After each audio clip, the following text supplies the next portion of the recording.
పట్టణంలో జిల్లా ఫెడరేషన్ పిలుపు మేరకు ప్రిన్సిపల్ సివిల్ జడ్జ్ కోర్టు ఆవరణలో న్యాయవాదుల చిలకలూరుపేట బార్ అసోసియేషన్ అధ్యక్షులు సాంప ఆదినారాయణ ఆధ్వర్యంలో గత 2 రోజుల నుంచి కోర్టు విధులను బహిష్కరించారు. ఈ సందర్భంగా ఆదినారాయణ మాట్లాడుతూ న్యాయ వ్యవస్థను రక్షించుకునే బాధ్యత ప్రతి ఒక్క న్యాయవాదిపై ఉందన్నారు. న్యాయవాదులపై రక్షకపాటులు దాడులు తక్షణమే ఆపాలని, 3rd డిగ్రీ చర్యలు ఆపాలని అన్నారు. న్యాయవాదులపై దాడులు పునరావృతం కాకుండా విచారణ జరిపి పోలీసులపై కఠిన చర్యలు తీసుకోవాలని డిమాండ్ చేశారు. ఈ కార్యక్రమంలో న్యాయవాదుల బార్ అసోసియేషన్ సభ్యులు జి వినోద్ కుమార్, మాదాసు భానుప్రసాద్, జీవీహెచ్ఎస్ ప్రసాద్, పోతుల వెంకట్, పుల్లగూర జాన్, బి కోటేశ్వరరావు, ప్రతిపాడు వీరయ్య, మిరియాల వంశీకృష్ణ, ఇమ్మడి సురేంద్రబాబు, మధు, గుమస్తాలు అందే ప్రసాద్, శివయ్య తదితరులు పాల్గొన్నారు. నా పేరు సాప ఆదినారాయణ అండి. నేను చిలకలూరుపేట బార్ అసోసియేషన్ ప్రెసిడెంట్ని. మరి చూసినట్టయితే 4 రోజుల నుంచి వరుసగా న్యాయవాదులపై దాడులు జరుగుతూ ఉన్నాయి. మొన్న బివి శేషాద్రి అనే సీనియర్ న్యాయవాది, అనంతపురం న్యాయవాది మీద ఆ లోకల్ సిఐ గారు ఆయన మీద మ్యాన్ హ్యాండ్లింగ్ చేశారు. ఒక సివిల్ దావాలో ఆయన ఒక నోటీస్ పంపిస్తే దానికోసం వరుసకి 4 సార్లు, ఒకటికి 4 సార్లు ఫోన్లు చేసి ఆయన్ని టెన్షన్కు గురి చేసి పోలీస్ స్టేషన్కి పిలిపించి వారి యొక్క జూనియర్స్ని బయట కూర్చోబెట్టి ఆయన ఒక్కనే లోపలికి తీసుకెళ్ళి, మరి లోపలైతే ఏం జరిగిందో తెలియదు కానీ ఆయన స్ట్రోక్తో చనిపోవడం జరిగింది. అదేవిధంగా మరొక సంఘటన, సుదర్శన్ రెడ్డి అని మరొక న్యాయవాది లక్కిరెడ్డిపల్లి సిఐ గారు ఆయన దౌర్జన్యంగా చొక్కా పట్టుకొని తీసుకెళ్ళి పోలీస్ స్టేషన్ తీసుకెళ్ళడం జరిగింది. మరి నిన్న వచ్చేతలకే పొన్నూరు బేతాళ ప్రకాశ్రావు అనే న్యాయవాదిని మరీ దారుణంగా ఒక నోటోరియస్ క్రిమినల్ని ఏ విధంగా అయితే చిత్రహింసలకు గురి చేస్తారో ఆ విధంగా ఆయన్ని అరికాలు కోటింగ్ ఇవ్వటం, ఆయన చేయి కూడా ఫ్రాక్చర్ ఇవ్వటం జరిగింది, 3rd డిగ్రీ ఇవ్వటం జరిగింది. ఇలాంటి సంఘటనలను ఖండిస్తూ నిన్న చిలకలూరుపేట బార్ అసోసియేషన్ తరఫున విధులను బహిష్కరించడం జరిగింది.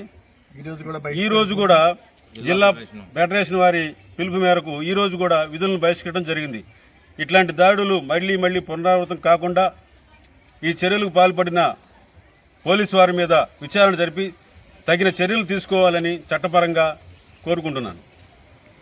యూనిఫామ్, లాఠీ, తుపాకీని వాడాల్సినటువంటి పోలీసులు చట్టాన్ని ఉల్లంఘించి సివిల్ పంచాయతీల్లో తలదూచడమే కాకుండా న్యాయవాదులు ఎవరైతే కక్షిదారుల తరఫున వెళతారో వాళ్ళని కూడా కేసుల్లో విరికించడం కానీ, వాళ్ళు పోలీస్ స్టేషన్కి పిలిపించి భయభ్రాంతులకు గురి చేయడం, అదే మాదిరిగా 3rd డిగ్రీ ఉపయోగించడం అనేటువంటివి చూస్తూ ఉంటే ఈ పోలీసు యంత్రాంగం ఏదైతే మరి చట్టాన్ని కాపాడటం కోసం వాళ్ళకి ఇచ్చినటువంటి యూనిఫామ్, లాఠీ, తుపాకీని చట్ట వ్యతిరేకంగా వినియోగిస్తున్నారనేటువంటిది స్పష్టంగా కనబడతా ఉంది. ఇప్పటికైనా మరి అటువంటి వాళ్ళపైన చర్యలు తీసుకోవాలి.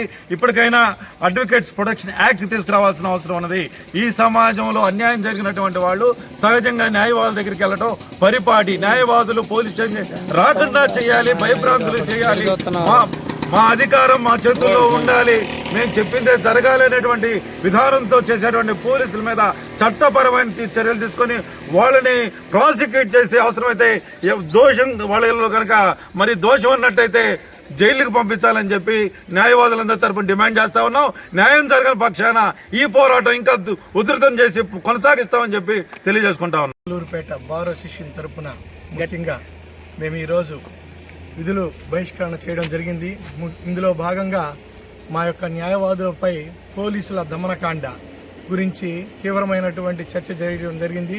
దీనిలో భాగంగా ఎవరైతే ఈ పోలీస్ అధికారులు ఉన్నారో వారి మీద తక్షణమే ప్రైవేట్ కంప్లైంట్లు ఫైల్ చేసి వారిని విధుల నుంచి బహిష్కరణ చేయాలని చెప్పేసి కూడా మేము కోరుతున్నాం. అట్లానే చిలకలూరుపేట బార్ అసోసియేషన్ తరపున ఈ యొక్క వారు చేసినటువంటి అరాచక దీన్ని ఖండిస్తూ ఈ యొక్క బార్ అసోసియేషన్ తరపున విధులు బహిష్కరణ చేయడం జరుగుతుంది. ప్రియమైన మిత్రులారా, గత 3 రోజుల నుంచి మన ఆంధ్రప్రదేశ్లో అనేక మంది న్యాయవాదుల మీద పోలీసులు అరాచకమైన హెరాస్మెంట్ చేస్తూ వారిపైన కేసులు పెడుతూ కొంతమందిని లాకప్ తీసుకెళ్లి 3rd డిగ్రీ యూజ్ చేయటము, అలాగనే పోలీసు వారు సివిల్ పంచాయతీలు చేస్తున్నారు. వాళ్ళకి ఏ విధంగా అటువంటి అధికారం ఏమీ లేదు. కానీ ఈ సివిల్ పంచాయతీలు చేసి ప్రతి ఒక్కరిని పోలీస్ స్టేషన్ పిలిపించేసి హెరాస్మెంట్ చేయటము, లాయర్ గారికి నోటీస్ ఇచ్చే అధికారం ఉంది.